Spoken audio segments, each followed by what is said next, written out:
Hello and welcome to MySecurityTV and our Tech and Sec Weekly.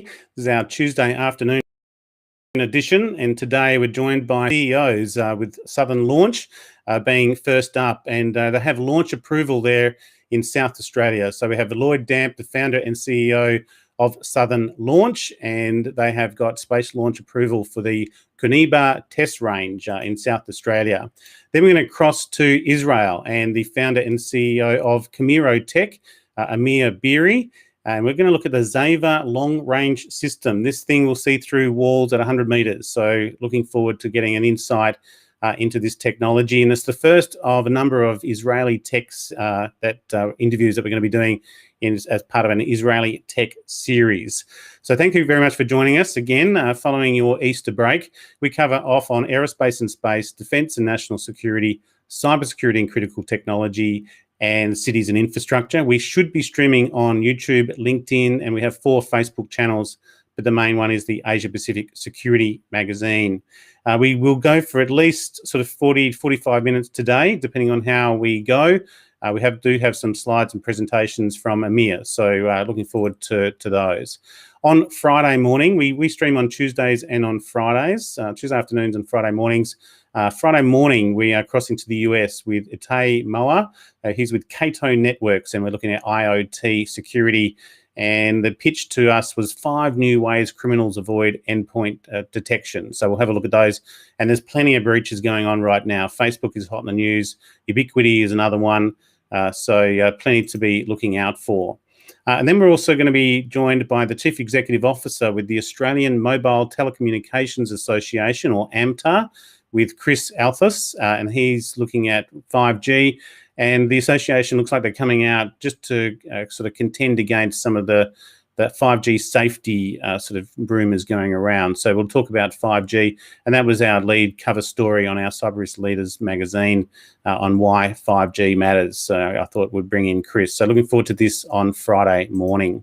Just a catch up from last week. Last Tuesday we streamed. We looked at the ANZ Country Manager with Jeff Park at Seagate. We looked at the CCTV and video surveillance systems market update, thanks to Jeff, and also looked at space. And this was a good segue to bringing in Lloyd today. So we've got Chris Flaherty from MySpace Warfare Analysis Lab, looking at the sort of the first quarter for 2021 space activity and what is on the roadmap for 2021. We've got our Women in Security ASEAN Region Awards. So if you know women in the industry in the ASEAN 10 nations, get them to nominate, or please nominate them. And our latest podcast from Jane Lowe in Singapore is Deepfake Seeing is Believing, and a very good one to look out for as well in terms of what is happening with deepfakes. Cyber Risk Leaders magazine is now out, and we thank RSA and their RSA Secure ID Suites for sponsoring us, along with ALC, their cybersecurity certification courses. And just starting today, in fact, I've just let them, they start in half an hour, the SCADA and ICS cybersecurity course kicks off. That's twice a week for the next 4 weeks. So there's still seats available if you want to sign in with Daniel Ehrenreich, and he's also in Israel. Check out our merchandise on our merchandise store. We've got a cyber war series and a bunch of other merchandise there. And that is enough for me. And we'll get straight into our episode with Lloyd Damp there in South Australia. Lloyd, thanks for joining us. Pleasure, mate. Pleasure. And I saw you smiling in the background. Geez, you look like your photo. Ever since we got this approval, I just can't stop smiling. There you go. So look, talk us through, because I think we last spoke in December when we sort of did our space industry insights interviews. Yeah, what have you been? And this obviously been a major focus for you since then and well before. Yeah, so this has been the culmination of a hang of a lot of work to get to this point. But it's now done. The range is licensed, and it now means that we can do Australia's first civilian space launches from the site. So it's all very, very exciting. Well, I suppose the first question is when is it likely to kick off?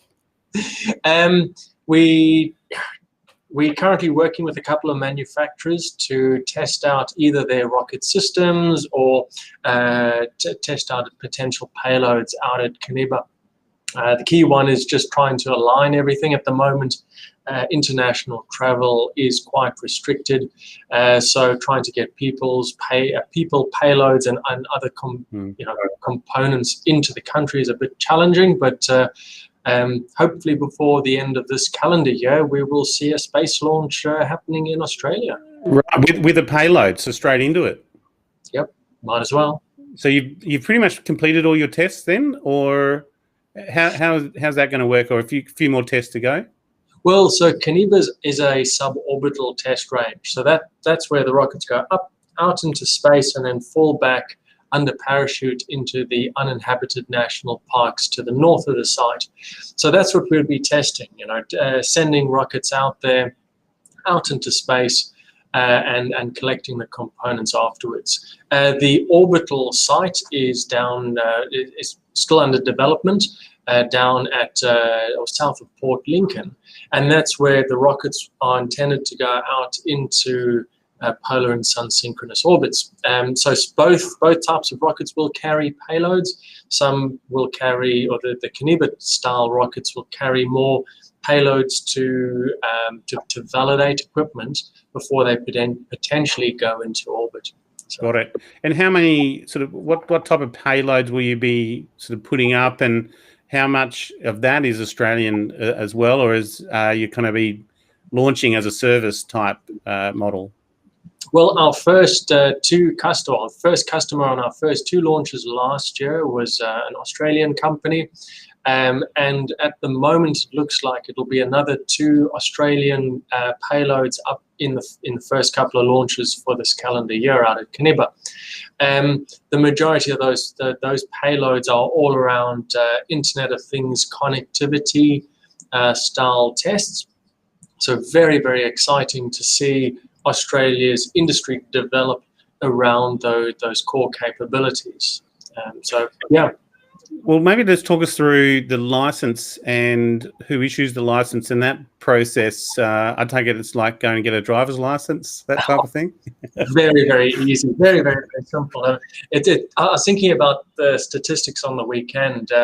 So Australia's had space launch acts and the likes for decades. Yet we're the first company to ever be able to satisfy the regulatory office that we can perform safe launches from Australian territory. So it's been a very interesting journey to get to this point, to understand what a space regulator requires from safety, security, design requirements. Then it's all about the people who operate the facility.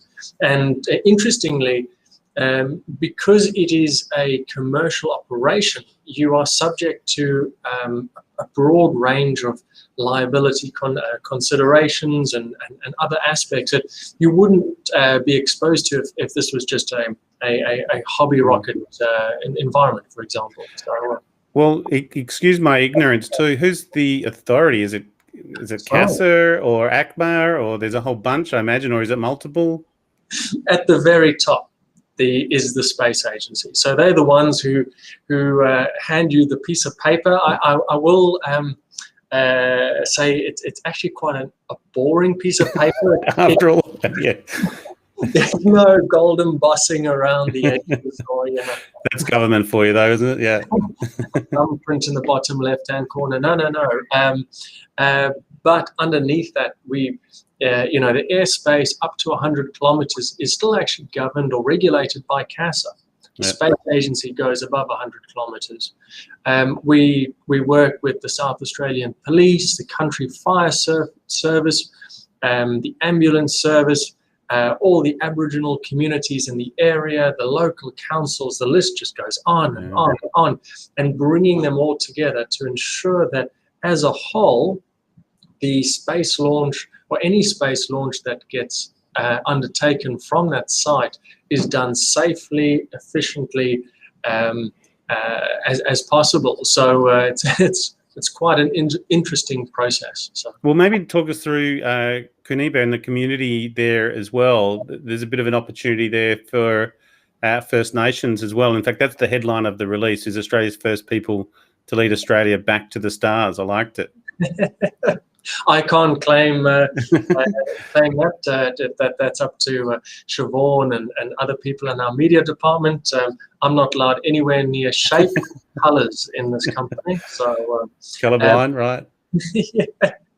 No, it's really exciting. So we started the whole relationship with the Koonibba community, discussing potential opportunities for them. Now, for people's awareness more broad or internationally, the far west coast of South Australia is very desolate.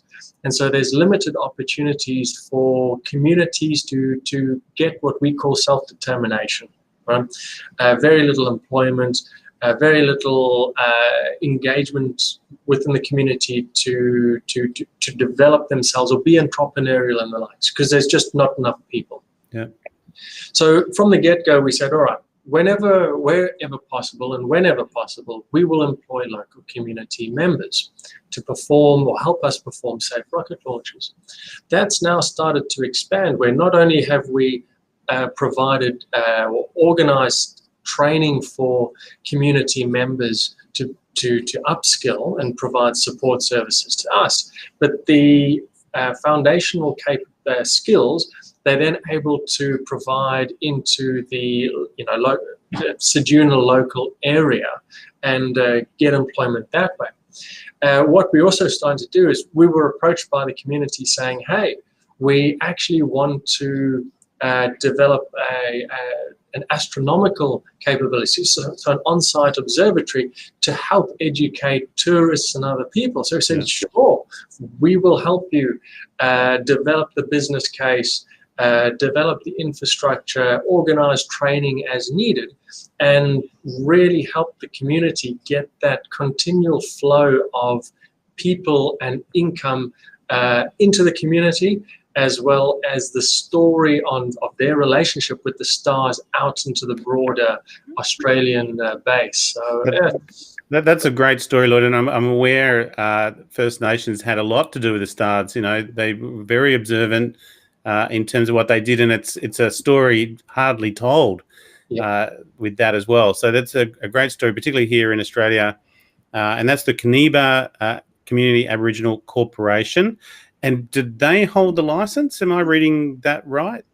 No, so we hold the license, but it's on their land. So we work very, very closely with them, and we're currently actually developing a more than just a collaborative agreement with them, because we understand that any future that we have has to be in partnership with them. So yes.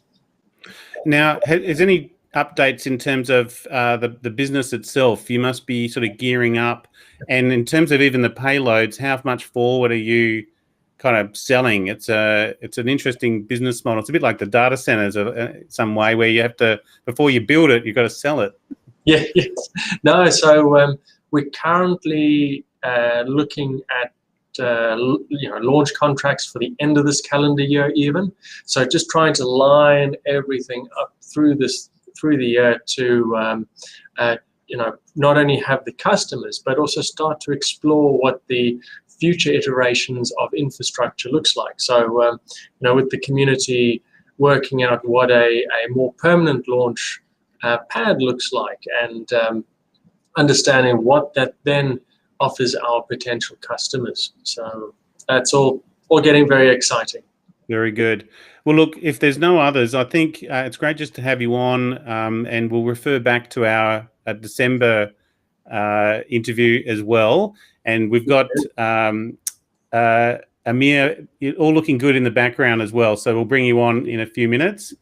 I suppose my last question is, what sort of any changes in your partners and the ecosystem? There's been a few things from federal government with the space agency, and in South Australia seems to be, trying to take the lead with this as well.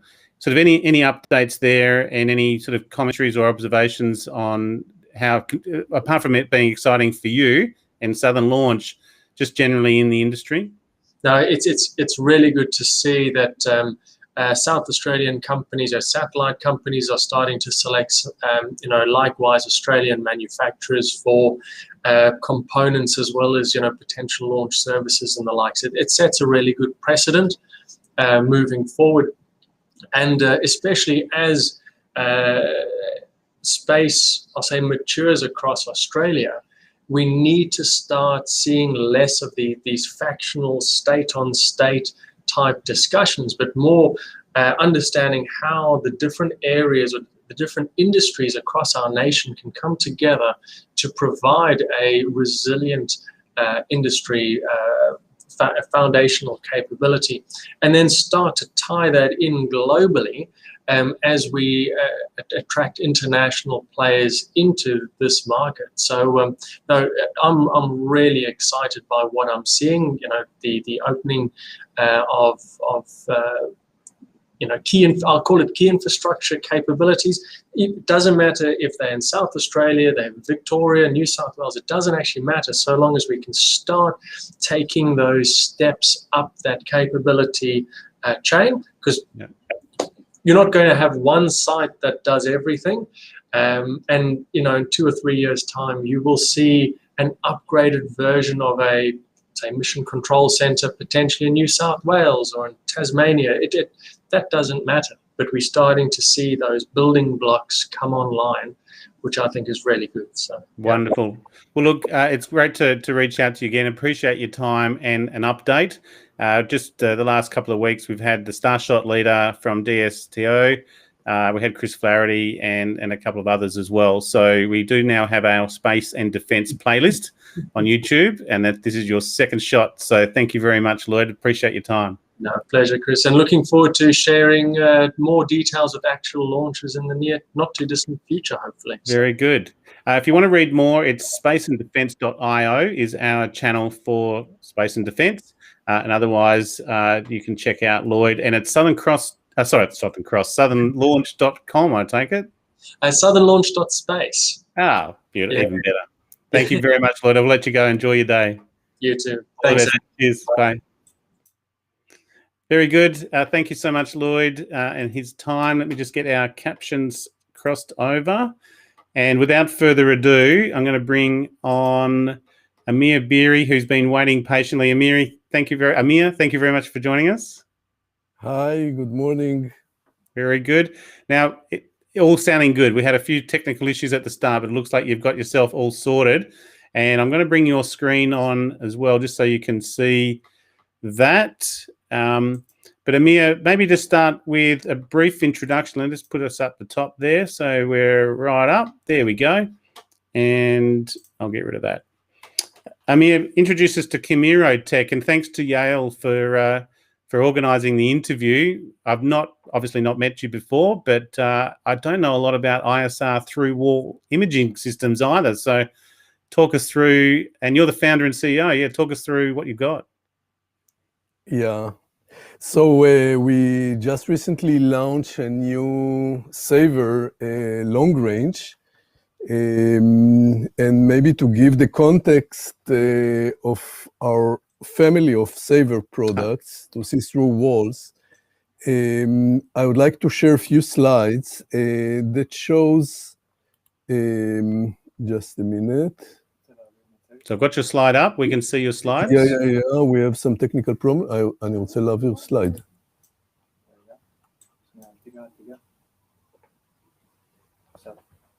Okay. Beautiful. So we're in this business of through-wall imaging for almost 17 years now. And we have a family of products that can give different type of information of what happens beyond the wall, from a very small and handheld device for the single user that can get basic information if there is anyone in the other side of the wall or not, if it's empty or not, how far is the object, and more. Through a location device that give you the location of several objects and static obstacles like the internal walls and layout, up to a full 3D imaging, which come with the Xaver 800. all these works up to 20 meters. And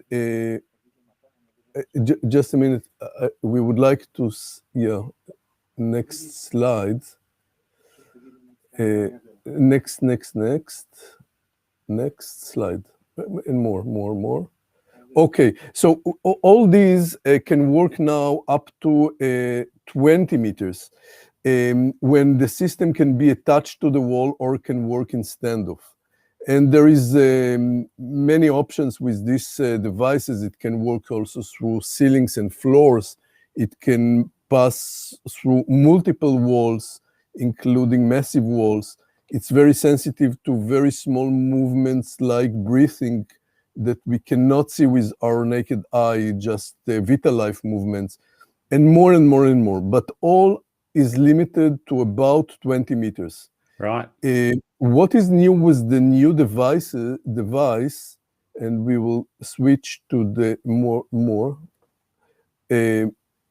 Okay, the new device is really a breakthrough because it can bring information from more than 100 meters away from the building.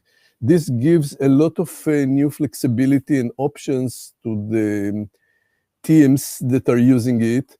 And I would like to share a short video that describes what it is, the new Xaver Long Range.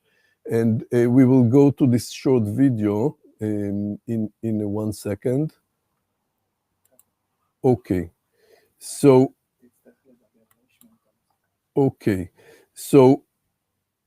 media is unavailable. Damn it. בטח, כן, זה עם הסרט. So anyway. That's okay. You can send that through and we'll share that. I'll do an edited version of this and we'll share that out. No problem. So what we can see here, can you see this slide now? Yep, 100 meters, yeah. Yes, so it can be more than 100 meters. It can be more than that, and we can look from a very far distance into the target building and see what happens there.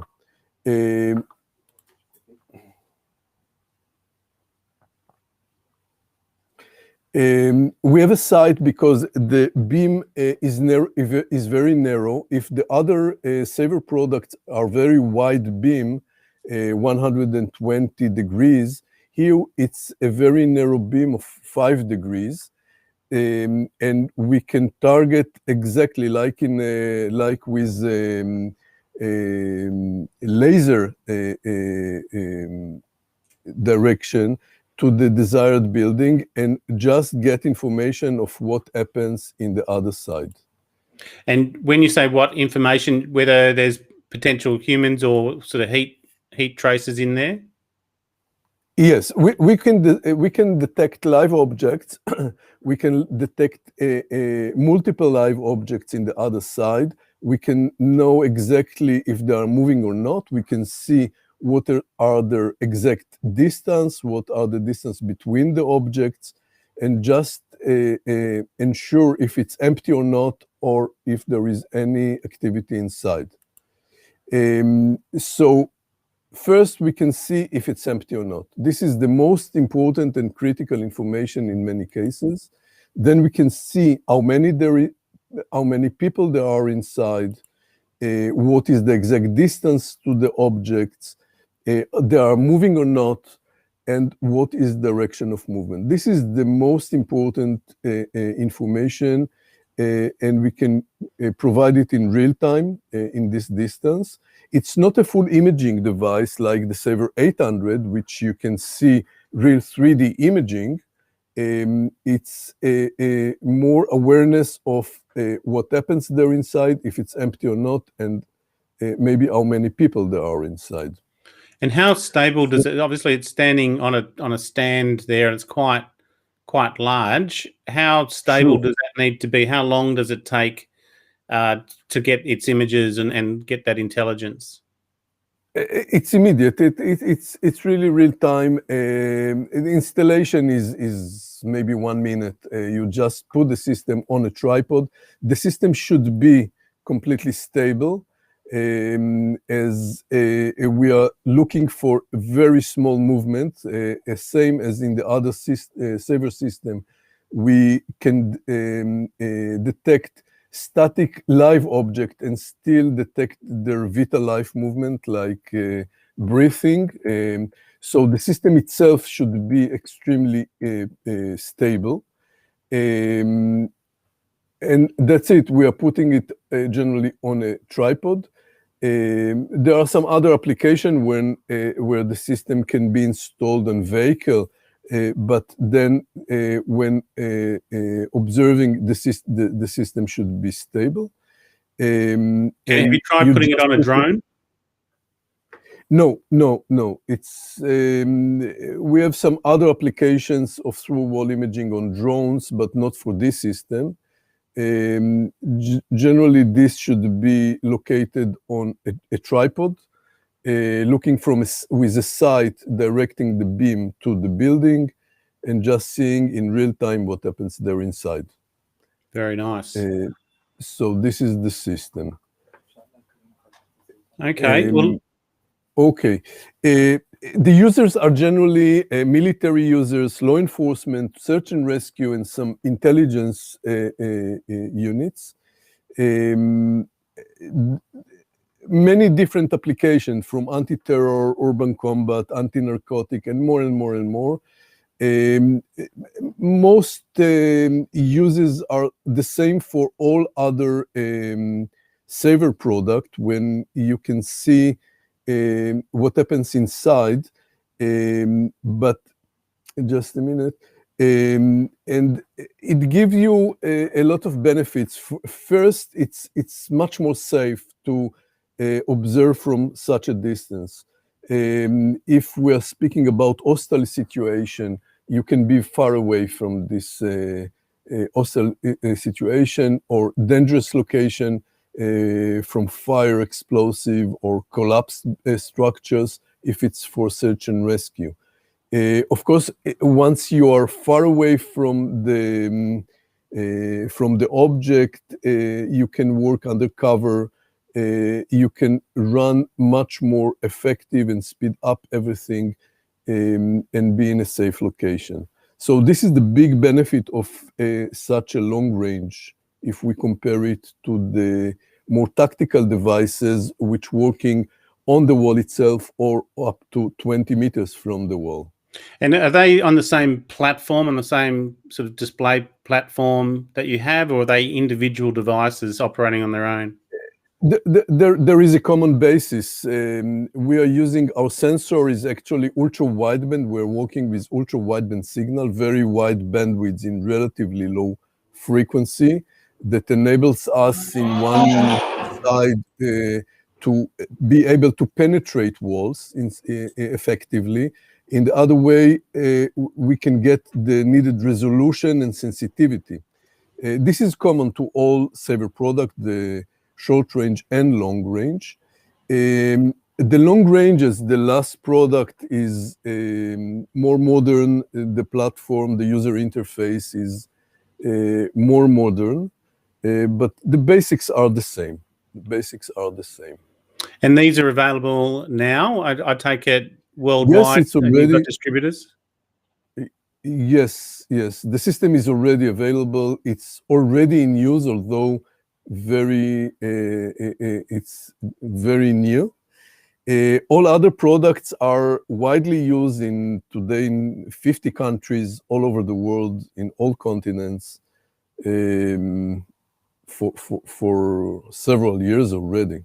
Yeah, very good. And what else is in the pipeline for you? Keep developing these? Is it a matter of getting more accurate devices, or from further distance away? We are continuously developing our Xaver family. I can tell you that just this long range is one of the first product of the long range devices. with it going to include different size of antennas to different distances for more customized or specific needs of customers. And we have many other ideas. Today, more and more, the devices are based on artificial intelligence, on deep learning, the system. We teach the system how to detect automatically, more efficiently, and more accurately. So this is continuously developed. That's an interesting one in terms of what it's seeing. So there's less sort of user sort of interface, and that the system's telling them what they're seeing already, because sometimes it might be a blurred image or might not be clear, but the system will understand what it is first. True.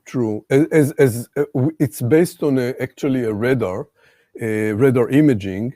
It's not like visual imaging, and as much as we enter more smart processing inside, the system can help the user to interpret automatically and understand better and get better awareness of what happens there inside. Very good. And obviously there'd be other types of devices that would be getting used as well to either verify or to contribute to that intelligence. So yeah, it's it's a powerful piece of technology, isn't it? Yes, absolutely. I think it already saved a lot of life, and we are very proud of that, both for military use and law enforcement and search and rescue to detect people under rubble, for example. Yeah, right. So it's really works in the field for years now and save life, and I think the teams are using it very effectively. Great. Well, look, we'll play that video. If you send me through that video, we'll add that to the edited version of this interview. And appreciate the slide decks as well, and very interesting. So thanks to the team for organizing this. I just was told now that we can transmit the video now. We'll give it a go. Let's try. Let's give it a try. לא, זה 08. 008 זה לא זה. כן. Just a minute.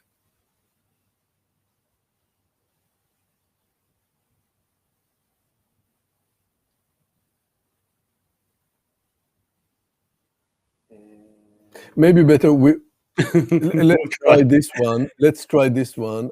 I'm not sure. אתה יכול להריץ? בוא נראה, בוא נעשה.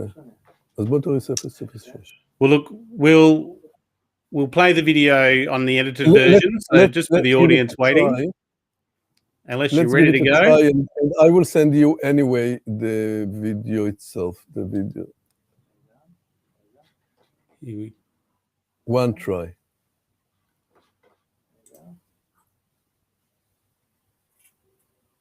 Never mind.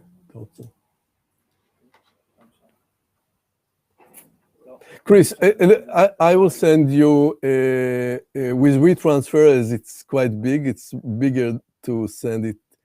No problems. No problems at all. Okay. And I'll put the edited version out of this interview as well. So thank you so much, Amir Beeri, the founder and CEO of Camero-Tech there in Israel. Thank you so much for your time. Thank you. Thank you. Very interesting. Thank you, Amir. I'll put you backstage. Bye. Bye-bye. Okay, so very good.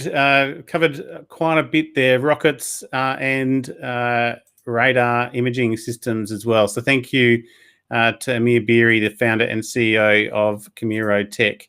And just to finish off today with our report of the day, the CSIS has just released their space threat assessment for 2021. Makes some interesting reading, and I thought I'd just put this as a takeaway in terms of what to look out for, particularly for the next 12 months or so. While China continues to make progress in developing counter-space weapons, its focus appears to be shifting to integrating these capabilities into its forces and operational plans. A key issue to watch over the coming year is China's overall investment in space-related research and development and the development of potentially dual-use space capabilities, such as its tentacle space debris cleanup robot. From an operational perspective, a key development to track is the progress China makes integrating its electronic counter-space capabilities, such as jamming and spoofing, into its irregular warfare forces and tactics. In terms of norms of behaviour in space, a key indicator to watch is the behaviour of China's SJ-17 Geo Inspector satellite. While SJ-17 appears to have focused on inspecting other Chinese satellites so far, using this satellite to inspect other nations' satellites in GEO would mark an important shift in its use that could have broader repercussions. Russia is perhaps the most likely nation to conduct additional counter-space testing and deployment over the coming years. So watch out for that SJ-17 coming up to other satellites by other nations. Interesting. So look, grab your copy. We will be covering off on why 5G matters on Friday, and looking forward to that. And otherwise, you can check out our merchandise shop. So thank you very much for joining us on Tech and Sec Weekly. We'll be back Friday morning at 10 o'clock Australian Eastern Standard Time. Thank you very much for joining us. Thank you.